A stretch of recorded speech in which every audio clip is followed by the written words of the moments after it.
Shmuel has joined us tonight, and he's on our group now.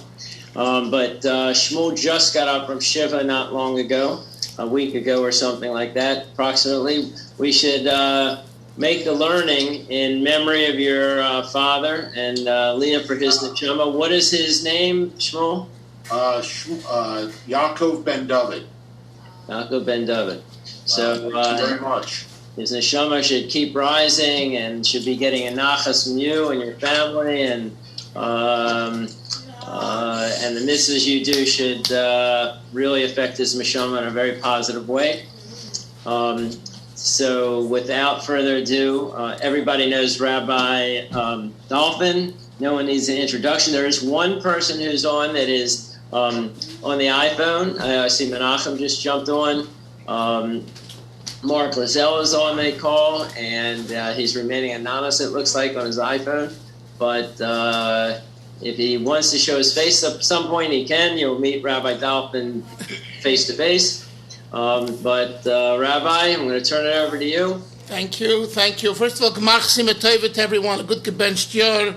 All the tefillas of Rosh Hashanah should be fulfilled in the upcoming Yom Kippur. So first I want to talk a little bit about Yom Kippur and point to a few sections of the Machzor. This meeting is being recorded. But I want to begin with a simple question. So we all know Kol Nidre is the beginning of Yom Kippur. At least we think it's the beginning of Yom Kippur. We'll find out soon that it's really not the beginning of Yom Kippur, because Yom Kippur begins actually Erev Yom Kippur. And you're probably asking and wondering, well, there's an Erev to everything. Erev Shabbos, Erev Pesach. Erev is the day before. So what's the big deal about Erev Yom Kippur? We'll talk about that in a moment.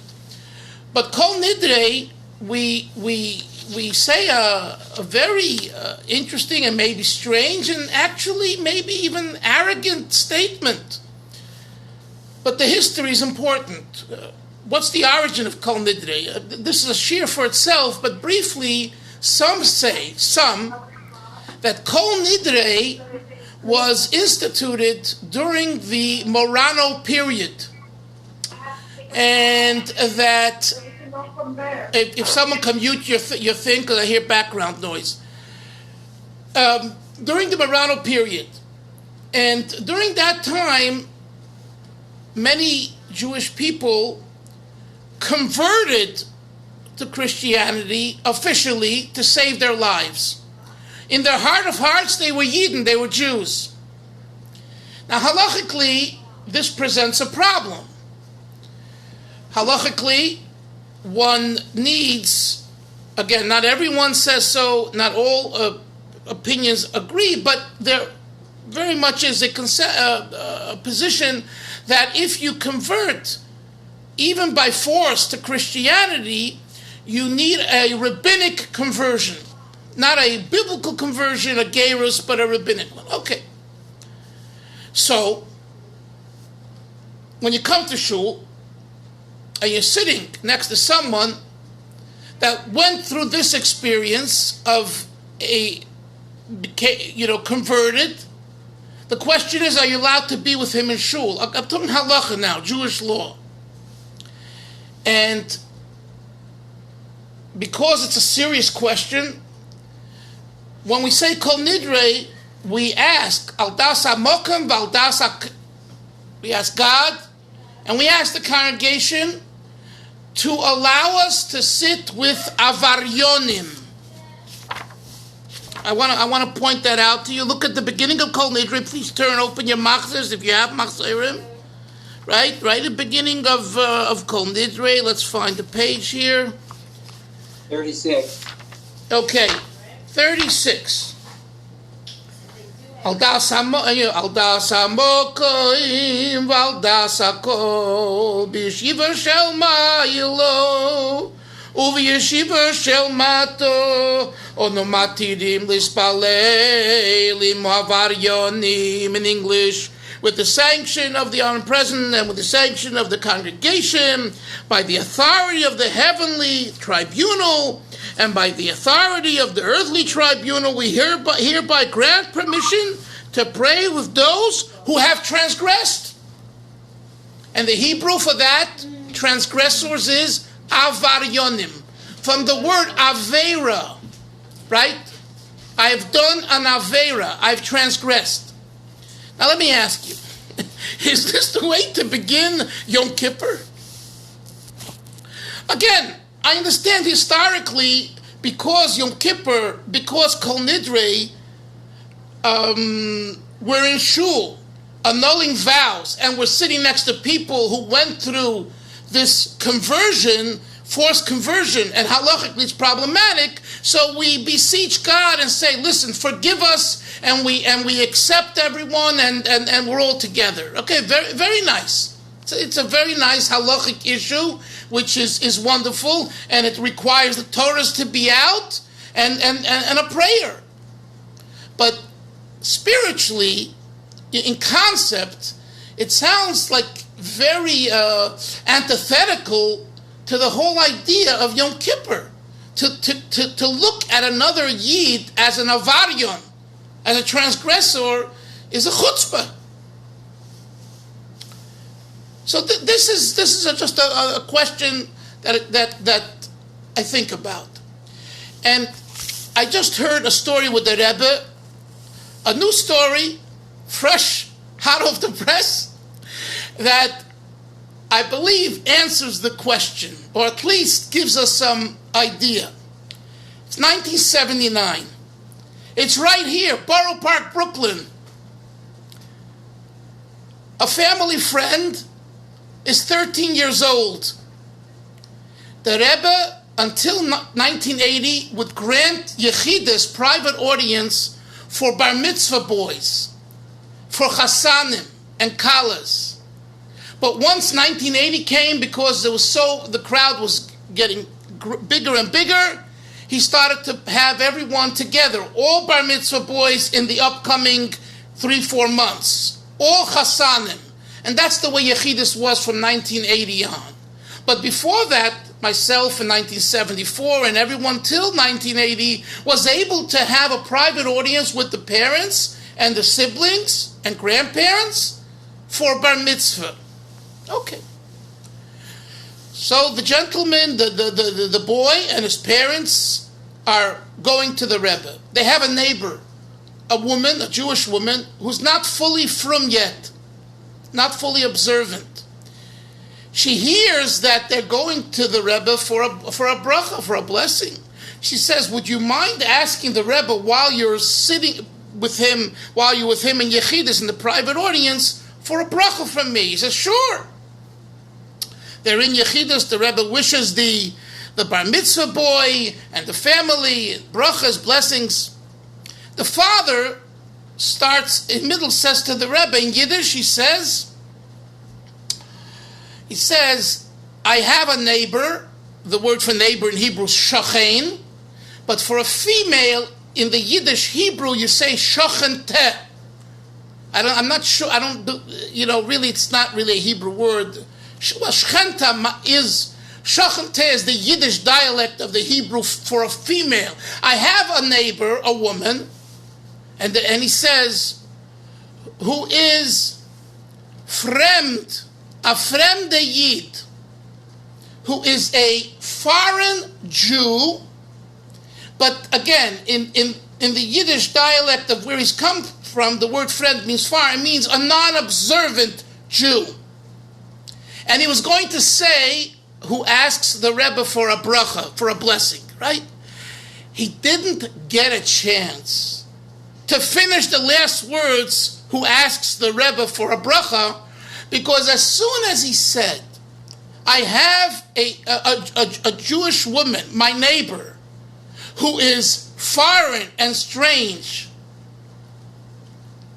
the Rebbe cut him off and he said the following, Bayuns, listen to this, in Yiddish, Bayuns, Bayos, is nishto kein fremde. There's no such a thing as a foreigner and a stranger. End of the story. Now, you could say the Babich Rebbe was being cute. Babich Rebbe, was my friends. There was no A tzaddik, when he says something, he means what he says, and there's so much to be learned from his words. The attitude that a Jew who's not frum yet, right? Or maybe, I'll say it even, will never be observant and fully frum. To call them a fremde, strange and foreign to Yiddishkeit is not true. Not that it's not nice. That it's not nice, it's a given. It's not the way to address a person. But the Rebbe is saying, I believe, a lot more.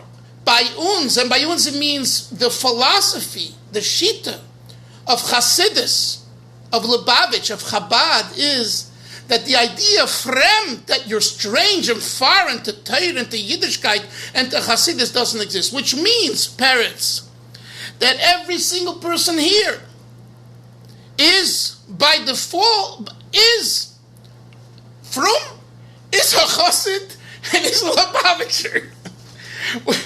On some level, yeah, on some level.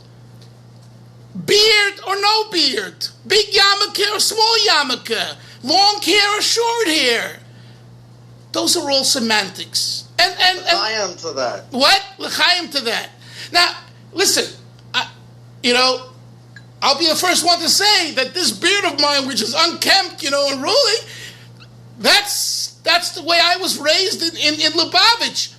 But that's my own thing and my teacher's things, and the idea of being a yid, and being a chassid is a truism for every single person. And the concept of being a stranger doesn't exist. And it sounds nice and maybe even easy, but it's not. Because when push comes to shove, and a day like Yom Kippur is the day of reflection, of going inside yourself, right? What does the Torah say about Yom Kippur? Lifnei Hashem titaru. A pasuk in Parshas Achrei. Before God, purify yourself. Well, we're always purifying ourselves before Hashem. Why does the Torah have to say Shleima Lifnei Hashem? So the Alter Rebbe and Likutei Torah and all the Lubavitcher Rabbeim and their Maimorim of Rosh Hashanah, Yom Kippur, and Aseret Yemei Tshuva teach us the following, Eli.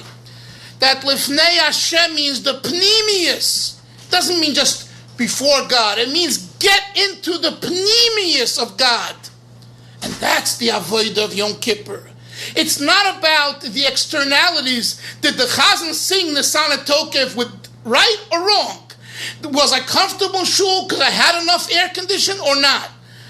Those are all semantics and nice, but that's not pnimius. That's not Lifnei Hashem. The Rebbe told over when he taught the niggin, Anim Zmiros, the song, Anim Zmiros, V'shiri meroik, Ki elecho, Nafshi saroik. It's a beautiful niggin. It's sung together and with soul. So the Rebbe, for 10 years, consecutive years, he taught a niggin 3-4 in the morning, Simchas Torah, at the back of the shul, not at the front, on his way out. No, I'm sorry, he went after the meal, after Havkafas, at in the sukkah? No, not in the sukkah.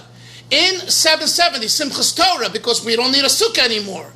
So after they finished davening, he would go upstairs, have the meal by his mother-in-law, right? Rebbe Tzemach on the 3rd floor of 7-7, on the 2nd floor, and then come back down, and everyone was waiting, and he taught a niggin till 1920, from 10 nigunim, I think from 1954 to 1964. One of these nigunim was this Anim Zmiros, and he would always share a little bit about the niggin. So he shared the history of this niggin briefly, that the niggin was that there was a yid in shul, and the yid and the gabbai came the next morning and he saw him still dancing himself around the bima himself and singing the soulful niggin Anim Zmiros, because he was so in love with Hashem that he didn't know the time, and he couldn't separate himself from the specialty of what was going on. So Yom Kippur is about the Pnimius. When it comes to the Pnimius, there's no watch, and there's no clock, and there's no wife, and there's no husband, there's no kids, and there's no lawyer, and there's no doctor, and there's no Washington, and nothing. All there is Hashem. And if you're in that state of ecstasy, right, in a sense, you don't even know where you are. The ultimate, it's explained, the Hasidis of Ecstasy is where you don't even realize where you are, because you've been swallowed by the experience. For example, I have a piece of art here, with our great uncle Handel Futterfass, Handel Lieberman, the great Hasidic artist, painted, which is the Hasidim in a wagon with a horse, traveling. It's called From Chaslavich to Lubavitch. You must have seen it, some of you. I had it, so when the group of Bachurim that went to Los Angeles on Shlichus in the yeshiva in 1982, my group was the third group. So we, my friends, when we got married, they decided they're giving this picture as a gift. So each one of us, as we got married, got this as a, we were once together as yeshiva students. Okay, it's 1989. Reb Mendel Futterfass is at my house with Rabbi Reichik. One night, I think I told you, he would come for one night. So I said to him, Uncle, why are you coming? Because, they would come to San Francisco to raise money for an institution in Eretz Yisrael. Now, in San Francisco at the time, there weren't any big givers, really, so there wasn't much to do. In one day, you can fly in the morning, and in the evening you leave, and you're back in Los Angeles, where the hub of the, jewelry is, and he decides to say, and that's what he did most times. And this year, he decides, he calls me, he says, can I stay over at night? I said, sure. But then I said to him, what's the reason? So he had a sense of humor, as you know. He says, look, I have a sister, my wife's grandmother. She lives in Melbourne, Australia. She's always nudging me to come see her. Now listen, I'm an old man. I'm tired. It costs a lot of money. And I just don't have the koyach to do this. So at least I want to sleep over in your house to placate my sister, and I could say to her that I stayed in your granddaughter's house. It's like I stayed in your house in Melbourne. Anyway, so he goes over to the picture on the wall, and he looks at the picture, and he's looking, and I'm looking at him like, what? And he's staring at the picture, and I say to him, Uncle, what is it about the picture that fascinates you? And he turns to me and says, there's a minion? I said, I never counted the guy sitting in the carriage in the picture. And then I started to count, and there was a minion. There's a minion of people in the carriage. So I say, what made you think and ask whether there's a minion in the picture? He says, because when the Baal Shem Tov traveled, he always traveled with a minion. And the picture, he says, its origin is really the Baal Shem Tov traveling, although it's called From Chaslavich to Lubavitch, the Hasidim of the little tiny town called Chaslavich, where, by the way, Rabbi Soloveitchik was born right in Chaslavich. He always spoke about that. That's it. Yaakov has it right there. That's the picture. Thank you. Thank you. So he... and the Hasidim went from Chaslavich to the Rebbe in Lubavitch. But nevertheless, in origin, the concept of traveling by a tzaddik, the Baal Shem Tov was together with the 9 people making a minyan. Now, when he was looking at that picture, I'm telling you, if I would have tapped him on his shoulders, he would have not turned around. Why? Because he was not there. What happened? The picture absorbed him. It swallowed him. He was so moved by the art, by the experience, that the picture took him into the picture. So although he's standing there, he's really not there. That, Leon, good to see you, is Pneumius. Pneumius is where you become, I used the word ecstasy before, you become so one. There's another word used that you're familiar with, dveikus, dveikut. And people throw around the word dveikus like it's small change. You know, I'm going to have a dveikus experience. You know what dveikus is? Dveikus is that you can, and I saw that, we saw this with the Rebbe. The Rebbe, when he would daven, he didn't shuckle much. He didn't make with his hands. He didn't make with his face. He didn't go like, all these gestures. He davened like this. But I'm telling you, that was real dveikus. Because dveikus is that you become, it's ecstasy, so that the external movements and gestures are indicative not of dveikus, of what we call in Hasidus, hispilus, hispalut, lehispael. Enthusiasm, movement, excitement. In other words, the state of dveikus is much deeper than the state of hispilus, of movement and excitement. And this is the experience that we say on Yom Kippur we should work towards, is going into ourselves. So they're going back to the story that I started with to explain the Kol Nidre, the Avaryonim. What we're doing when we say Al Das Hamokim, Al Das, right? On the Mispalim, we're praying and asking God that we should be able to sit with Avaryonim. Technically, there's a reason for it. But in concept, what we're saying is that the whole idea of Avaryonim is foreign to us, is strange to us, because it doesn't exist. I'll say he has this color and this shape, and he does this and he does that. That you leave for before Yom Kippur and after Yom Kippur. Yom Kippur, Achas Bashana, as we say, it's called Yom HaKadosh, the holy day. It's all about dveikus, ecstasy. And now, let's go back even earlier in the davening, and this isn't exclusive to Yom Kippur, but we do say it. And I want to share another story that the Rebbe said once and explain it. And I want to go to the Nishmas. Nishmas in Shachris, right after, right? What's the page on that? Someone can you tell me? And it says, V'chol koma lefonechas l'shtachave. I have a different Machzor than you, so I can't give you the exact page number, but it's where it says, for every mouth shall offer thanks to you, every tongue shall swear by your name, every eye shall look to you, every knee shall bend to you, all who stand erect shall prostrate themselves before you. Page 134. Thank you. The whole, in Hebrew, the whole koma lefanecha tishtachave.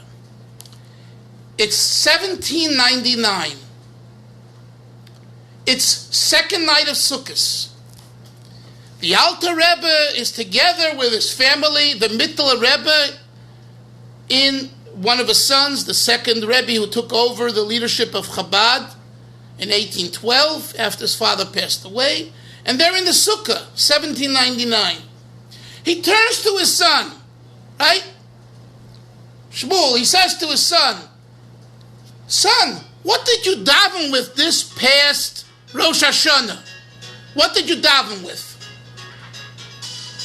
He says, I davened with V'chol koma lefonecha tishtachave. Excuse me, my daughter's phone here is disturbing me.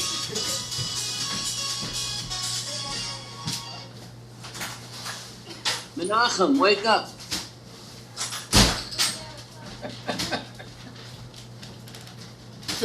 He says, I davened with Menachem. I davened with the thought that the highest levels of God, the most ecstatic experience of Hashem, encapsulated in the word V'chol Kaima, every erect position of godliness is prostrate itself before you. I thought about this. I meditated on this. I reflected on this. Okay. A few minutes pass, and the Mittler Rebbe, the son, turns to his father, who went into a dveikus state, actually. The Rebbe says this in his notes, that the previous Rebbe shared, this is a story that the previous Rebbe shared with our Rebbe. So he says that the Alter Rebbe, after hearing what the Mittler Rebbe said, he davened with, he thought about, he turned to his father and he said, "And father, what did you daven with, Yoini? What did you daven with?" And the Alter Rebbe said to his son, with a sing-song, as he would say many times, he davened with the stender. You guys know what a stender is? You have a stender in shul. What's it in English? What's a lectern? A stender. What, is there an English word for stender? Everybody knows what a stender is. Okay. Why you guys have a lot of Potomac, a lot of stenders? Okay. Every seat has a stender at Potomac. Okay. So listen to this. Now, what kind of... The Mittler Rebbe says, I meditated and reflected on the... I went flying high, trying to inspire myself. It's Rosh Hashanah. And then when he asks his father, what did you daven with? Expecting the Alter Rebbe to say something unbelievable, right? He says, I davened with a stender. That happened in 1799. It's now 1962. Figure out the math, how many years later. And two Hasidim present the Rebbe at the Farbrengen of the Erev Rosh Hashanah, 1962, with an actual stender that was made by the students, by some students of the Beit Sefer Lemalacha, the vocational school in Kfar Chabad. You know the history. In 1956, there was Nebuch, the murder, Arabs murdered Nebuch, some boys and a teacher. My father actually knew the teacher because he was part of the yeshiva, and it was, the whole country was reeling from it, and the Rebbe decided that the way to, he wrote to Shazar, President Shazar, that we have to focus on the good and we have to get the mindset of the people to shift from negativity to positivity. And the Rebbe sends Rabbi Krinsky, Rabbi Shem Tov, Rabbi Fogelman, 10 or 12 yeshiva students. They were all the people who were 88 today were young 20-year-olds in 770 or so. And he sends them for a month, I believe, to tour, to visit Eretz Yisrael and give chizuk to people. 1956. My father remembers when they came and how it uplifted not only the Lubavitchers of Kfar Chabad, but everyone in the country. It was such an exhilarating experience. Okay, and then they start Yad HaChamisha, which is a vocational school that exists till today in Kfar Chabad, the printing press and all that. Okay, so that's in 1956. In 1962. Some of the students, some of the people working there, they send what they made. They have printing press and they have crafts and all kinds of things, woodwork. And the Rebbe then tells over, when they give him the stender to use in 770, and the Rebbe tells over the story that I told you, and he explains. This is our Rebbe, where he just doesn't take a story. Thank you very much for a stender. But he makes an entire sicha and opens up our eyes, and he addresses the question that I asked you. And he says, what did the Alter Rebbe say when he told his son, I daven with the Stender? And briefly, it's printed, the Sikha, and it's worth learning, and maybe one day we could study it. It's the following. The Mittler Rebbe, Eli, when asked by his father, he tells him, listen, I was meditating, I was reflecting, I was contemplating, I'm up in the heavens trying to creep up higher and higher, past the angels. The angels not good enough for me, I want to go higher. Says the Alter Rebbe to his son, that's not where it's at. Where it's at is a physical item that's created by God, like a stender. That's where it's at. When you take an apple and you make a Baruch Atah Hashem Elokeinu Melech Haolam Bayre Pri Ha'etz on a simple apple, or when you give a ride in your nice car to someone, when you take a Gashmias, and Gashmias, the physical material, Evan, is made by God. It's not God's manifestation that makes the Gashmis. It's what we call Atzmus. The essence of God makes the physical material. And you use that for davening on Rosh Hashanah. And the Rebbe elaborated, you can lean on a stender and it can help you in your davening. He brought out positive things about a stender. What you've done is, you've taken the raw material and show how the raw material and God are one thing. And that's far greater than climbing the ladder into the angels and this meditation and that meditation. And I thought of this for this class because here we are, a few days to Yom Kippur, and it's a very holy day, as Yaakov said before the shir started. It's a serious day. It's countdown. It's countdown. And you all know, it's the only time we have 5 tefillos, 5 prayers. I'm going to get to that in a moment. The 5th prayer, the special prayer called Neila. So one might think, what is the focus of the day? How removed I want to be from the physical. And as I said before, on one hand, the Lifnei Hashem Titaru, receiving real purity, requires going inside yourself and stopping to focus on the outside is not a contradiction.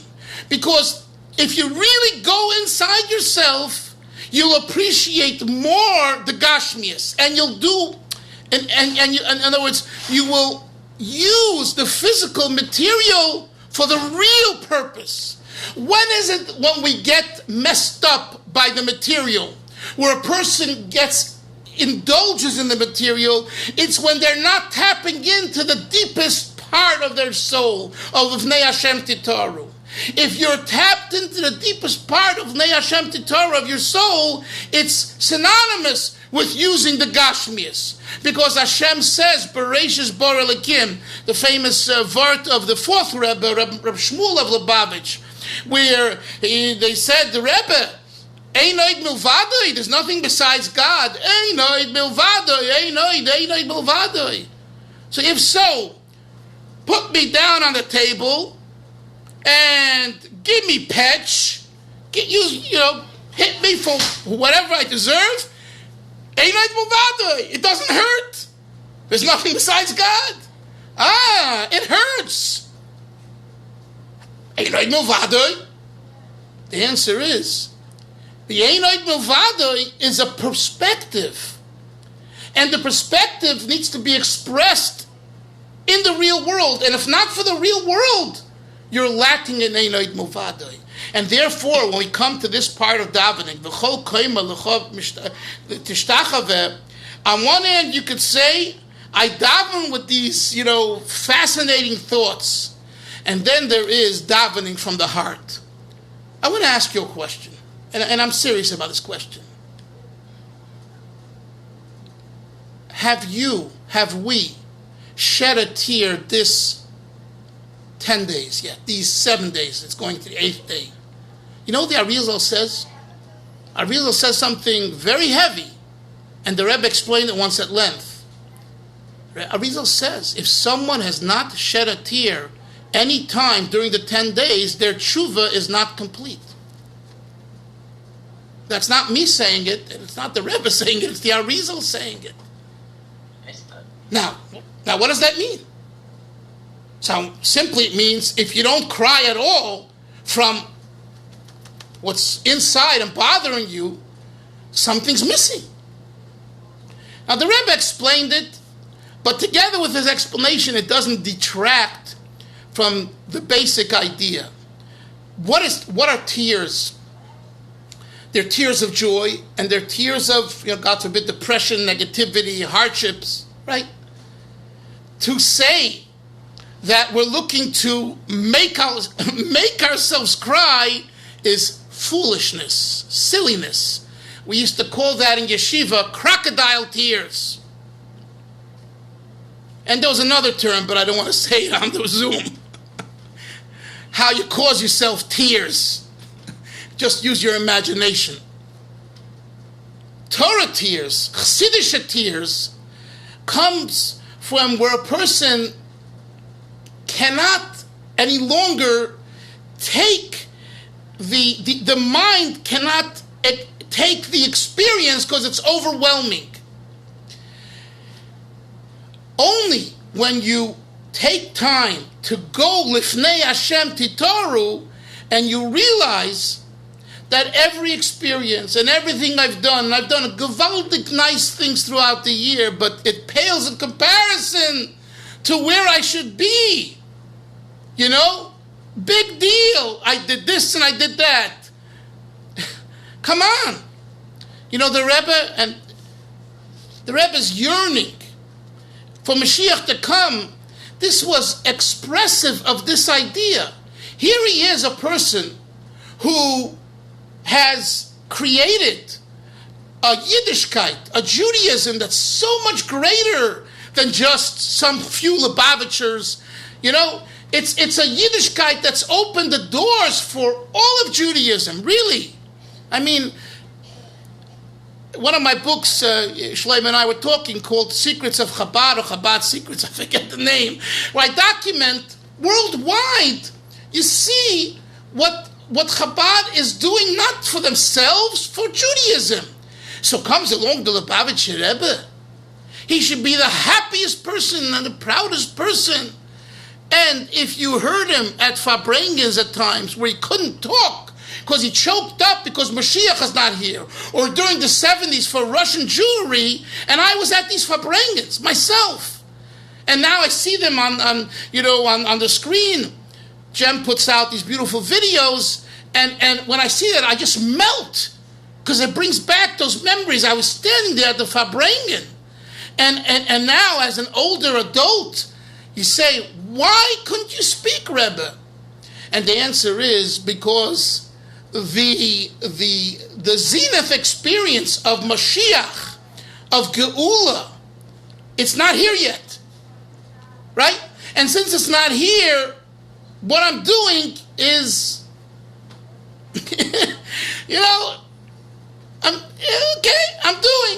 I'm doing. Now, to become depressed from this is terrible. To put yourself down is terrible, but be under your talus, right? We're going under a talus. And I have a story with that too. About 1983 or so, 82 or 83. Before I'm married, the Rebbe gives a bracha, Erev Yom Kippur, to everyone, and then before Yom Kippur to the Bacharim, to the students who he considered them his children. The Rebbe wasn't blessed with physical children. We, the Bacharim, were considered the Rebbe's kids.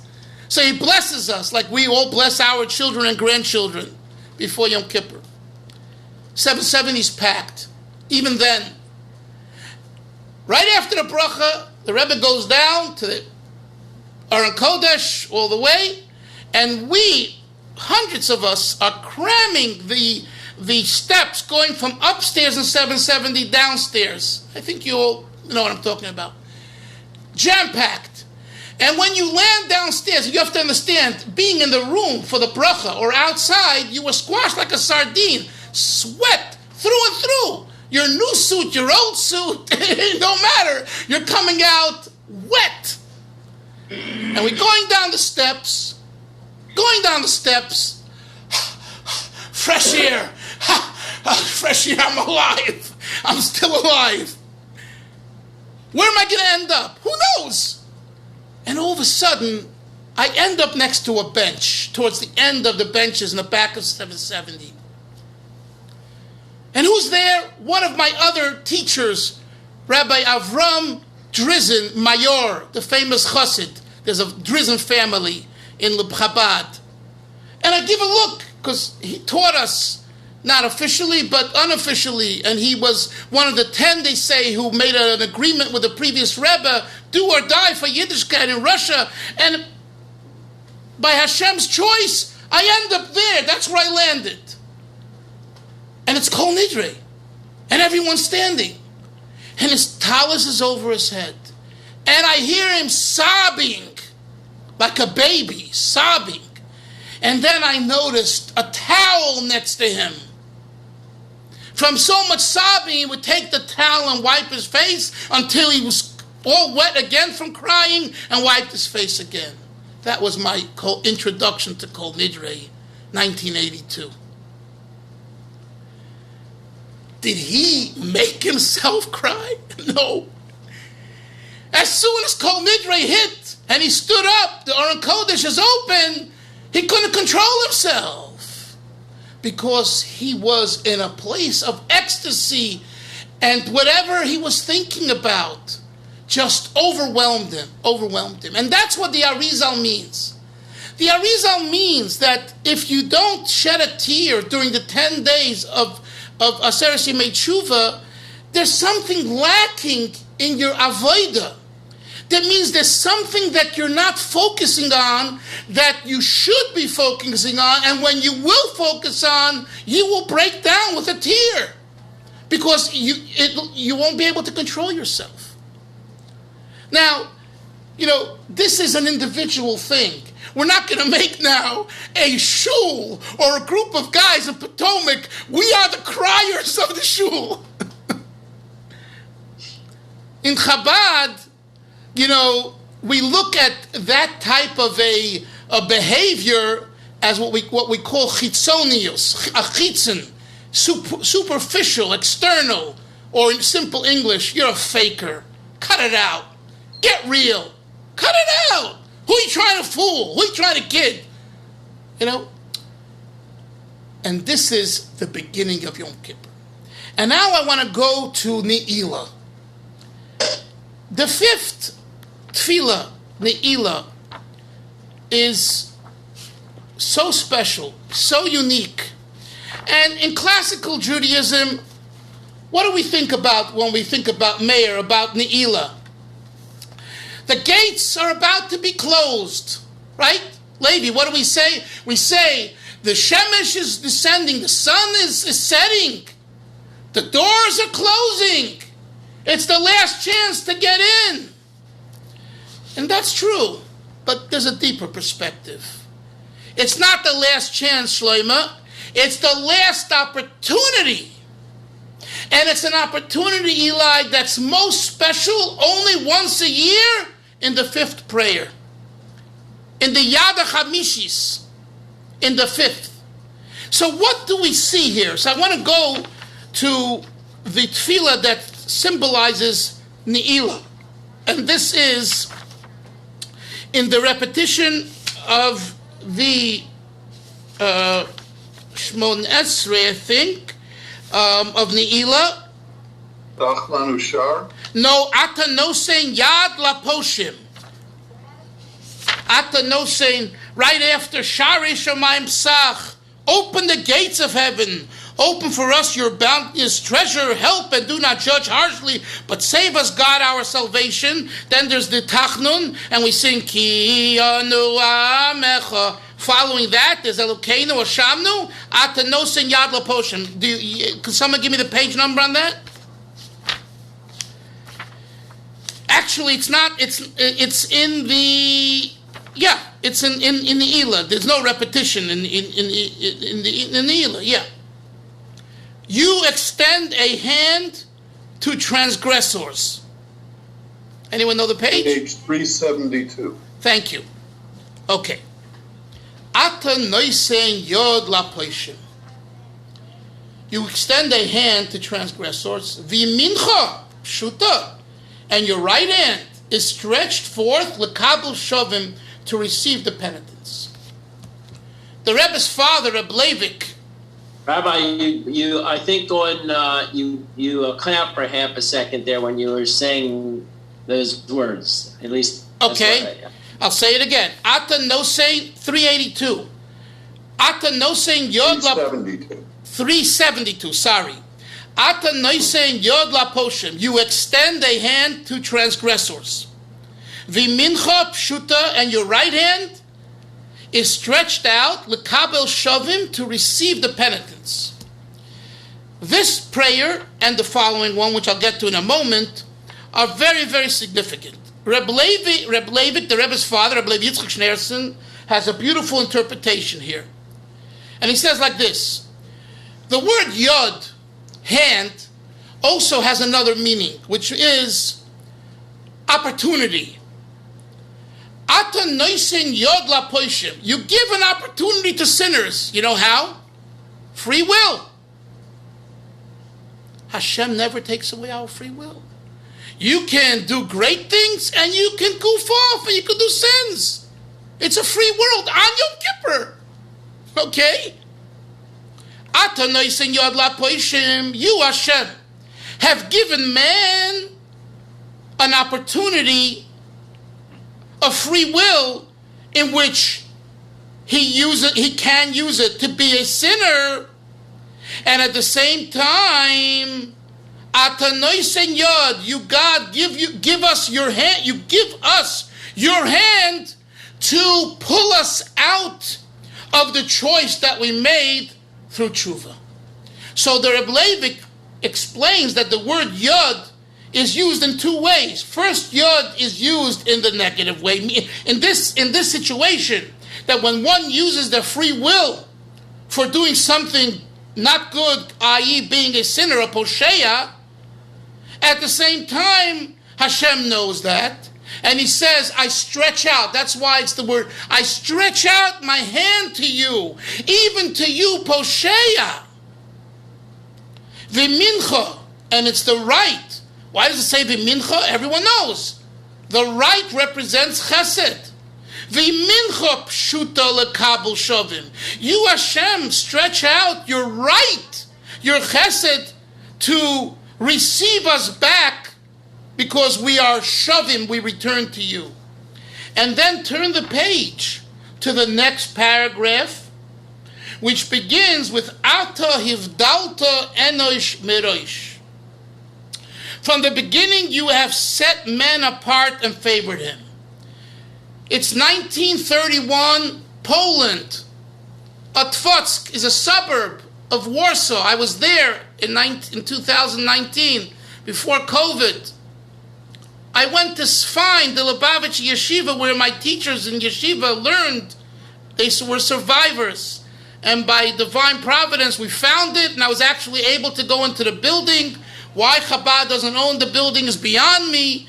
It's owned by Polish non-Jews, but thank God I was able to go in. It's been changed. So I was right there, where the previous Rebbe spent Tishrei, 1931, Otwock, Poland.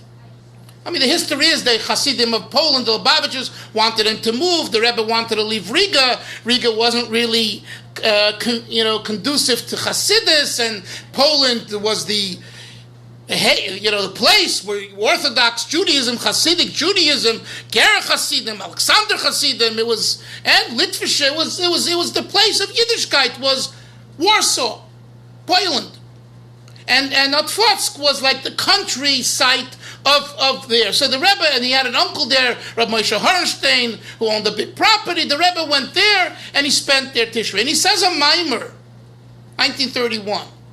And then in 1949, where the previous Rebbe was weak and he couldn't say Hasidus and write Hasidus as much, he tells our Rebbe, take the discourses that I said in 1931 published them now in 1949 so people can learn these discourses. And the Maimer, Machzor Yom Kippur, when you're supposed to say Good Yom Tov and have a festive meal and talk about the Sukkah,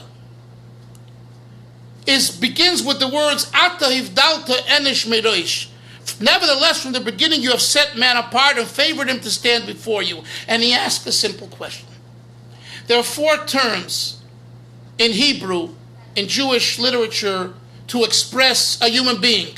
Adam, Ish, Gever, and Enosh. You know, today in Hebrew, modern Hebrew, they made a big deal of the word Gever. A Gever means Evan, a strong man, a Gibor, Gever, Gibor, a man. But in classical writing, Torah writing, a Gever is not that way. The real man is Adam. I heard from Hasidim in Lubavitch, when they saw someone who was really a refined person and a real diamond of a personality, they would call him Adam. He is an Adam. Adam is the gift of the mind controlling the heart and really being that type of person. Ish is a person who excels in midos, in character, in emotions, very refined. Gever, what's a gever? A person who is a person, a regular guy. He doesn't excel in intellect, he doesn't excel in emotions, in character, but he excels in being a person. And then there's an enosh. An enosh is someone who's weak. Chalosh. Chalash is a verse that says that. Weak in the sense of he goofs up, we make mistakes, we sin sometimes. Comes along the rabbis who made this prayer. Ata ivdalta, you have separated Meirosh from the beginning of all time. Enosh, man, to be the epitome of creation. Enosh? It should have said Ata ivdalta Adam, Ata ivdalta Ish, Ata ivdalta Gever. But Ata ivdalta Enosh. Enosh symbolizes weakness. And that's the Rebbe's question in this mimer. To just answer it succinctly, even though I sent the mayor the copy, but I'm going to skip looking at it inside because of time and just get to the point. And the Rebbe says a fascinating thing, which really goes back to what we started. And the Frierdiker Rebbe says that what the rabbis said they meant. How do you see the hivdalta from the word havdalah, the specialty of a Jewish person, of a human being, not in the Adam, and not in the Ish, and not in the Gever, only specifically in the Enosh, in the weakness. You know what I counsel brides and grooms, or potential brides and grooms? This is my one-liner. If you can't live with a person's weaknesses, don't marry them. She's great. He's great. He has this. She has that. Great. Now, what about their weaknesses? Can you live with that? I didn't find out about that. And every time I make a shidduch call, for my kids, and they have on a resume, the friends, and I throw out this question, there's silence on the phone. I didn't think about that. I don't want to think about it. I said, I'm not asking you to badmouth the guy. Just tell me, I want to see if this is a fit, if I think it's a fit. Enosh, the weakness. Ata hivdalta enosh meirosh. And I want to say that it's true also in work, employers and employment. Yeah, you're looking for the best employee. But if you can't accept that employee with his shortcomings, I don't think you should hire that employee. But that's my opinion. Maybe I'm wrong. The point is that we are all weak somehow. We're not all strong. And who is strong at all times? Yeah, sometimes we do an Adam experience, and sometimes an Ish experience, and sometimes a Gever experience. But by and large, we're enoish. Comes along the prayer, and it's specifically during Neila, when here it counts, crunch time, like I told you last week. It's crunch time. The gates are closing soon. The opportunities are here. Are you going to capitalize? How is man special? When you embrace the weakness. And that's the message of Yom Kippur. The message of Yom Kippur is to take the weakness and find in this weakness God. And favored him to stand before you. God says, I favor the weakness, the enosh, to stand before me. That an angel can stand before me, and a great intellect can stand before me, and a person who has a great character can stand. That I know. I don't need Yom Kippur for that, and I surely don't need Neila. And that's why Neila is such a gewaldic opportunity to really get in and begin the year with finding the holiness in the weakness. And then you might be wondering and asking, well, wait a minute. If it's a weakness, if it's a shortcoming, and if it's a problem, why do I want to embrace it? Very simple. Alex, very simple. You know why? Because this is who we are.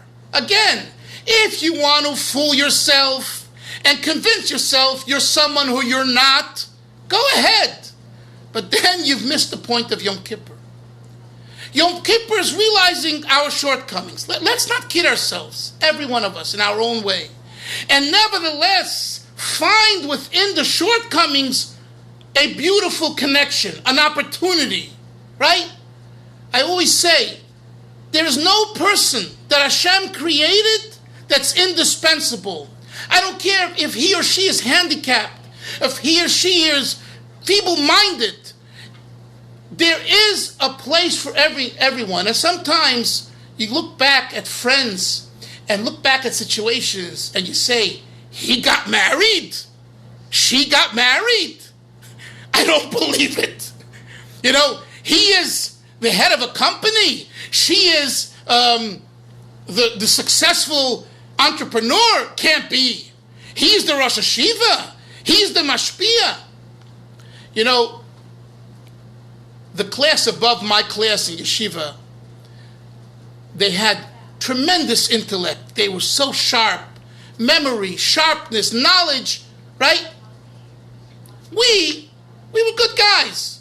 But compared to their brains, now, who knew how to learn better? We did. You know why? Because we had more effort. They had better brains, better, right? But because they were so smart and they got things right away, they didn't study as much. So who ultimately picks up more information and knows more at the end? The one that has what we call in Yiddish, horevanya. Horevanya means effort and diligence. Effort and diligence is demonstrative of a weakness and compared to a strong mind. And you find in that weakness, you find strength. You find opportunity. And that's the way I think Neila can be for every single Yid and every single person. Regardless of where they are and what they're doing or what they're not doing, it's an opportunity to turn a negative into a positive. And finally, it needs to be done with Simcha, which is the transition into the upcoming Sukkot Simchas Torah. So the days of awe from Rosh Hashanah through Yom Kippur, 10 days, go right into the next period, which, by the way, Levi calling to everyone nice mechitza. So we go into a period of happiness. What's the happiness? What's the happiness? I just banged away 5 times. I'll hate. Sin, more sin. What are you happy about? I'm happy about the opportunity. I'm happy about the realization that I'm a human being, that I'm an enosh. I want to be an enosh. What do I mean I want to be an enosh? I want to be an enosh with the potential of becoming a gever, ish, and adam. Because Hashem believes in us. And this we experience through the simcha of sitting together in the sukkahs and dancing together with the Torah, where we don't open the Torah and learn the Torah.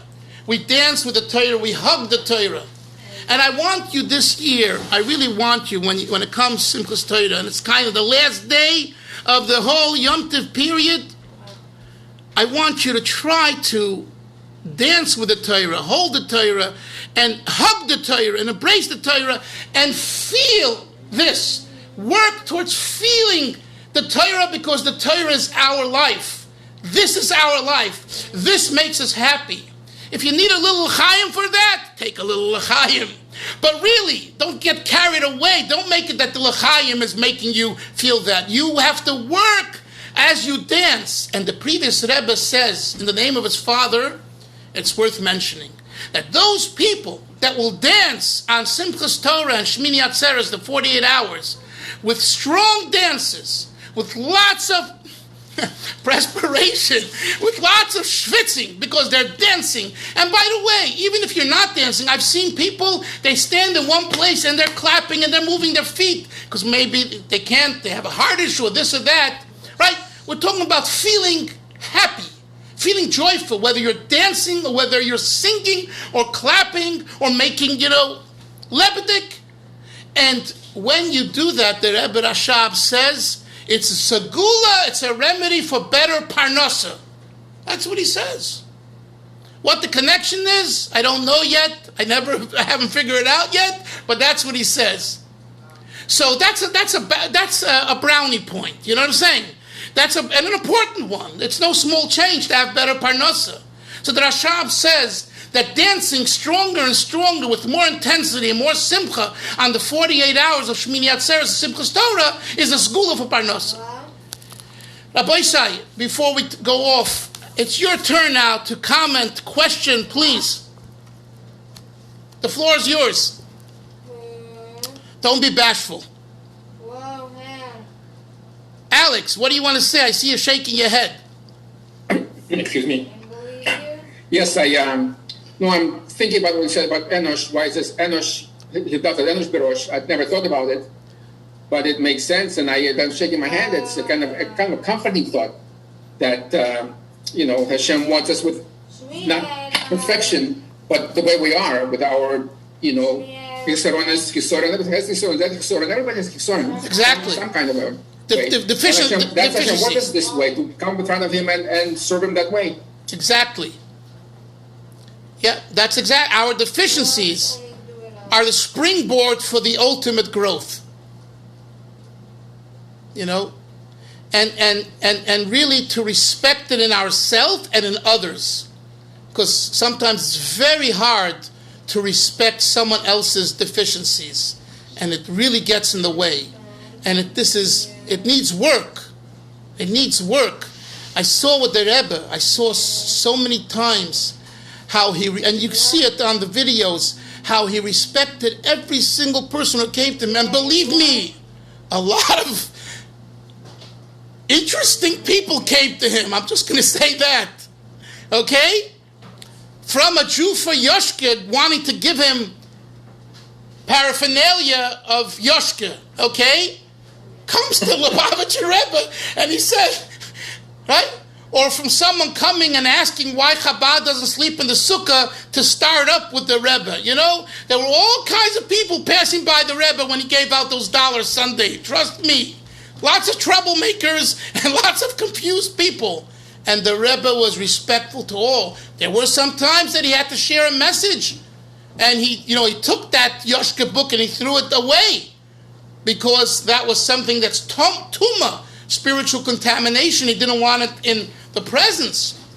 But nevertheless, he spoke to the person. The person dialogued with him.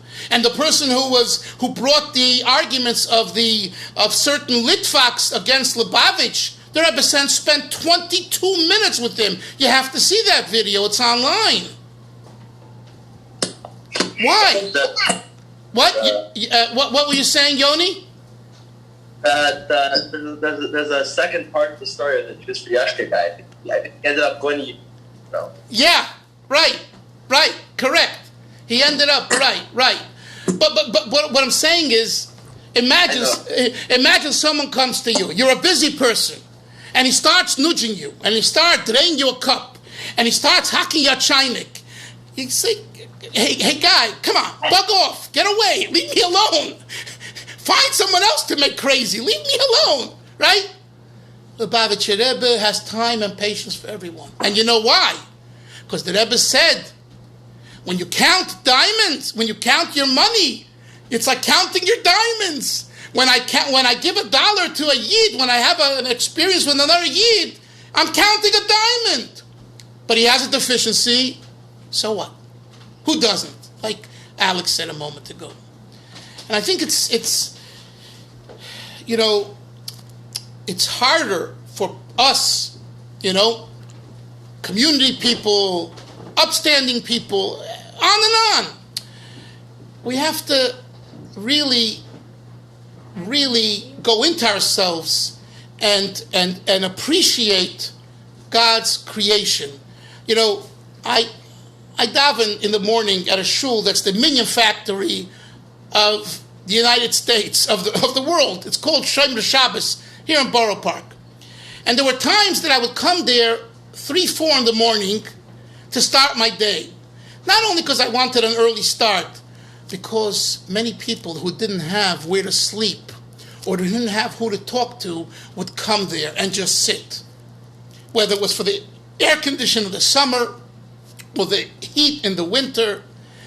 And I would engage in conversation with them.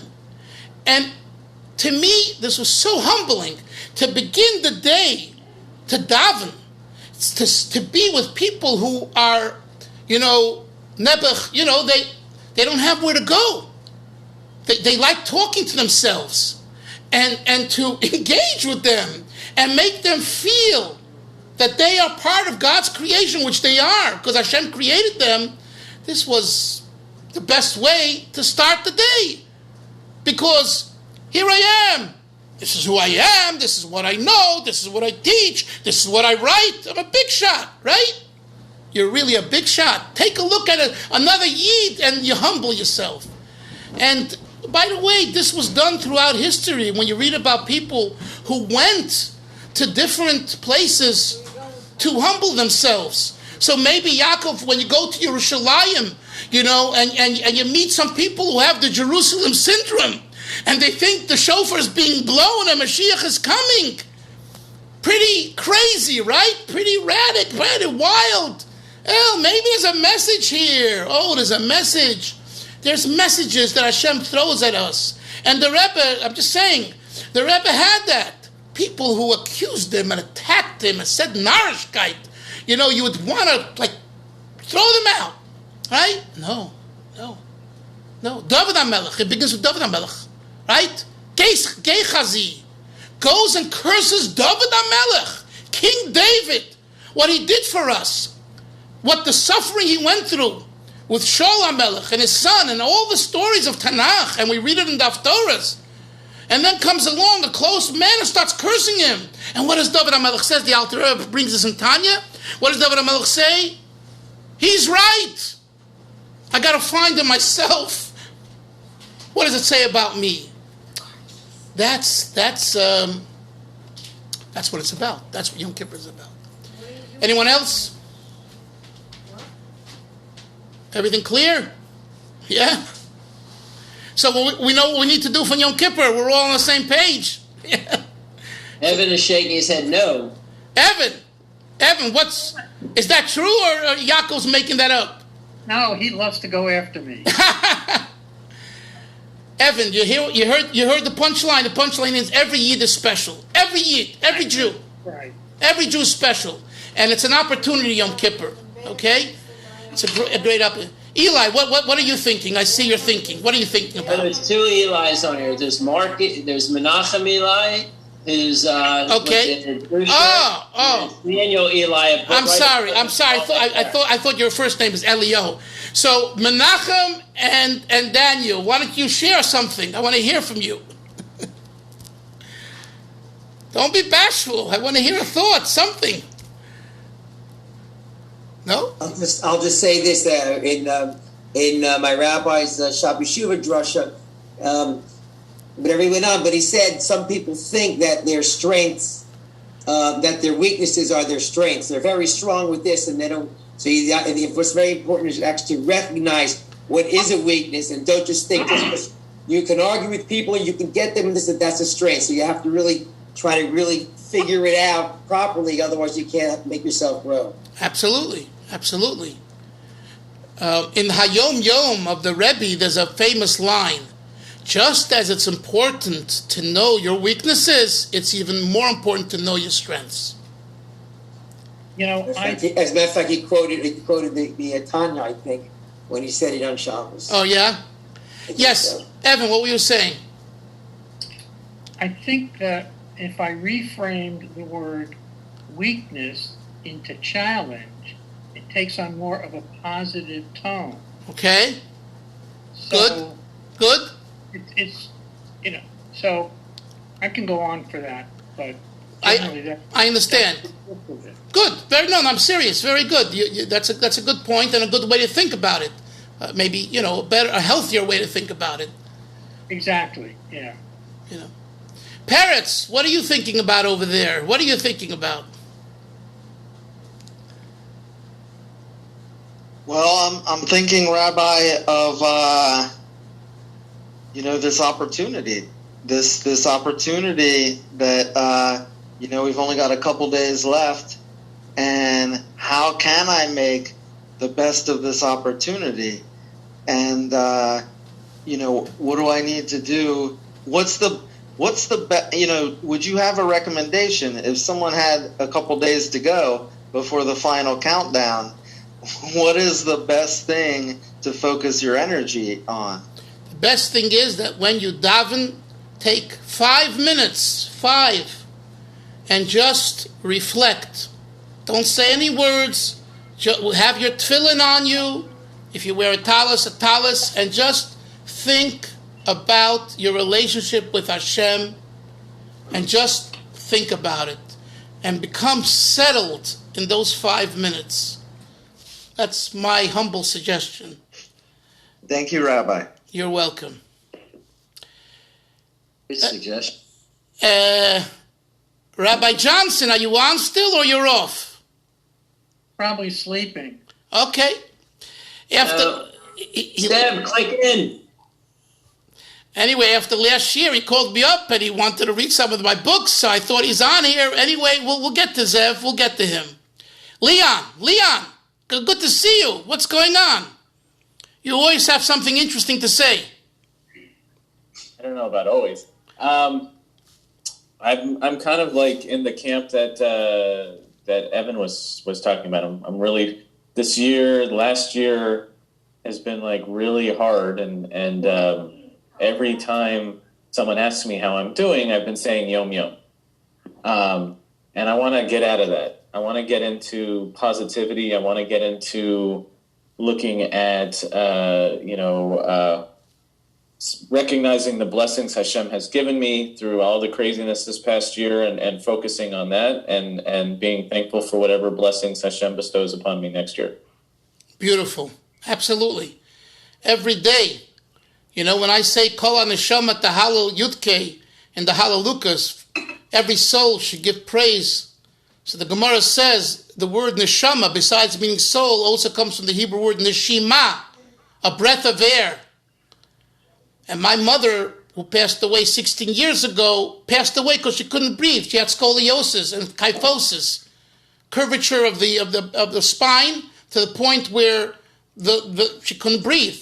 The doctor told me her heart is good, her mind is good, everything is good, but we got a technicality. She can't breathe.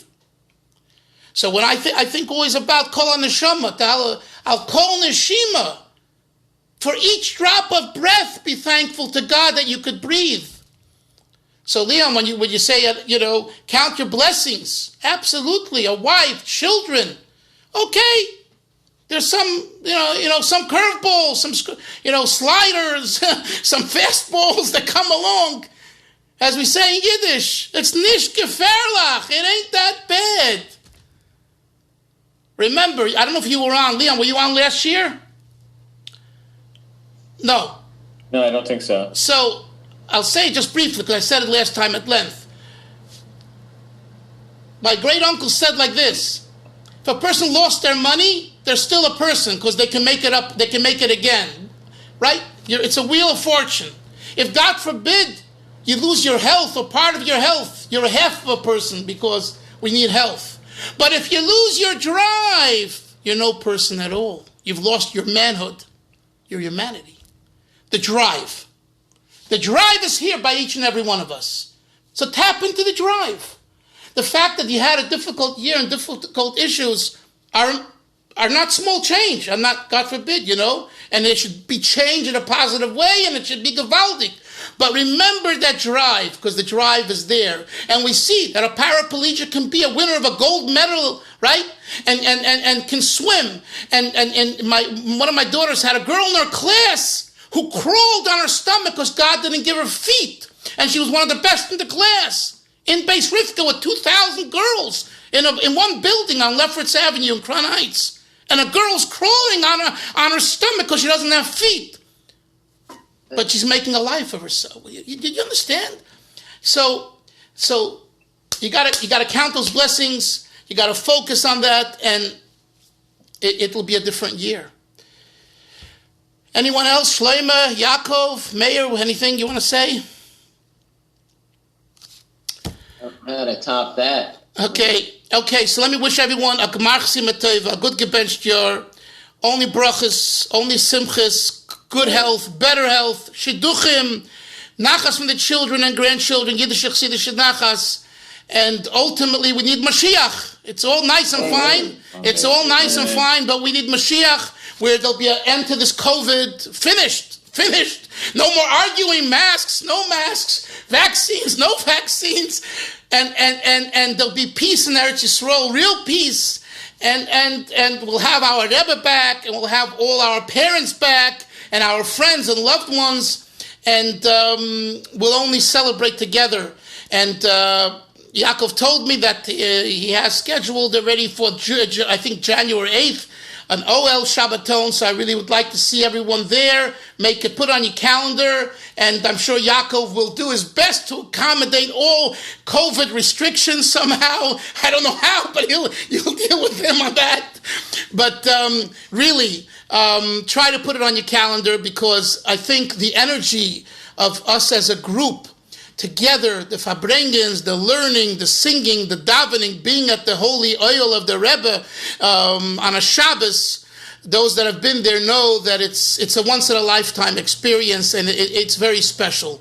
So please, join us and encourage others to come, because it's worth the investment. Trust me, it's worth the investment. I'll never forget when Mendel, Yaakov's son, Mendel Cohen, and Ben Hamburger, they were bringing all night. And they drank quite a bit of mashke, it's true.